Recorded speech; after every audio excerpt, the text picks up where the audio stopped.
So, micromanaging.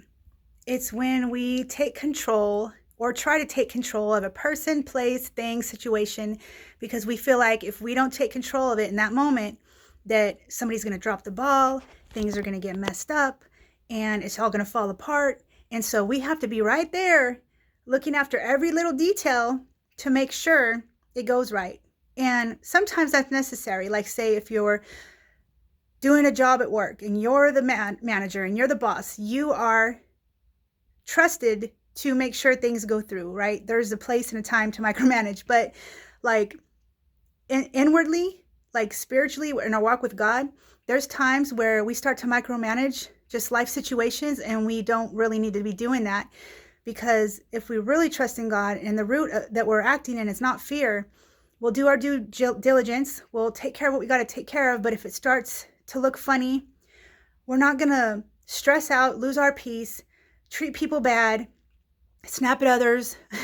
We're not going to make people feel like they're stupid or can't do anything right. And me and my husband both have a touch of this micromanaging stuff, especially if we get stressed out or afraid, right? And we've gone through some things lately where it was necessary to micromanage, right? But then we start kind of applying that to everything in our life, and that brings strife, it brings stress. And the Lord was showing me today, like, even if you do everything right, even if you follow my will, even if you hear every little lead that I give you and walk the straight and narrow and don't make any mistakes, even if you do that, the circumstances might not always be good. It might not turn out how you want it to, because we're not God. We can't see over every mountain. We can't see around every corner. And we have our emotions and our flesh and our own understanding that we have to fight not to lean on. So if you micromanage stuff and you take over and you alienate everybody because you're being a control freak, it still might fall apart.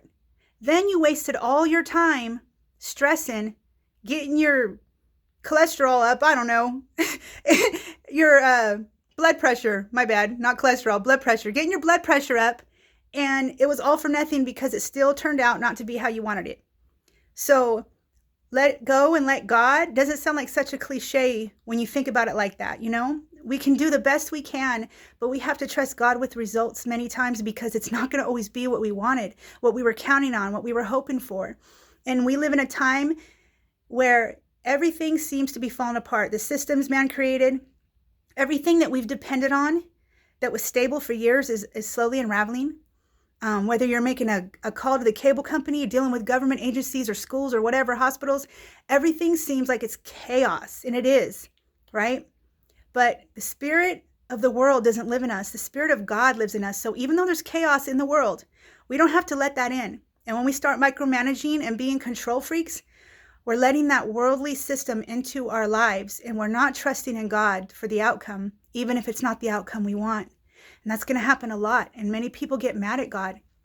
And the Lord was just showing me today, like, micromanaging, it could change things, but it might not. There's no guarantee for anything in this world except to know Christ, to follow him. Everything else is temporary. And when we believe that as believers, that's what we're supposed to be walking in. That's what we signed up for, And we're going to have hard times. We're going to have trials. We're going to have loss. But we don't have to let that steal our peace. We can have peace in times of loss and seasons of trials. We have to fight for it and contend for it. And part of fighting that is just fighting our own understanding and thinking something has to turn out a certain way for it to be okay. Sometimes we don't get answers from God right away. Sometimes we don't get what we thought was coming to us. We see this blessing, or we think something's about to happen, and it just falls apart, right? And we get kind of mad, like, gosh, Lord, I thought that was you. What the heck? I've done it so many times, and I've even got mad at God. But we have to trust him with our life. Even if we don't understand some stuff, we might not get explained to us ever. We might not know until we get to heaven. And by the time we get to heaven, we won't care, because we'll be with Jesus, right? I don't think we'll have a whole lot of questions once we're in his presence, because we'll just be so relieved, So that's just something I wanted to share. Like, when you have a lot of decisions to make and you're not quite sure which way to go, and you seek God and you don't seem to get a clear answer, just know that he cares about your heart more than your choice. So sometimes I get so afraid to make a decision because I haven't heard from the Lord. And then you're pressed in life, right? You have to make decisions and take roads and do things. You can't always just sit around and wait. And if God doesn't give you a clear leading, just trust that as you make the best decision that you can, He'll close the doors that aren't for you and He'll open the ones that are. So we don't have to worry. If our heart is to please God, if our heart is to do His will, we're not going to run out and miss His will. We run out and miss His will when we get in our flesh, when we get impatient, when we get fearful. So micromanaging is just, it's no way to live. There's no peace in it. And I found some areas where I was trying to do that today even. And I just said, you know what, Lord, I'm going to let it go. Because whatever happens, you're in control.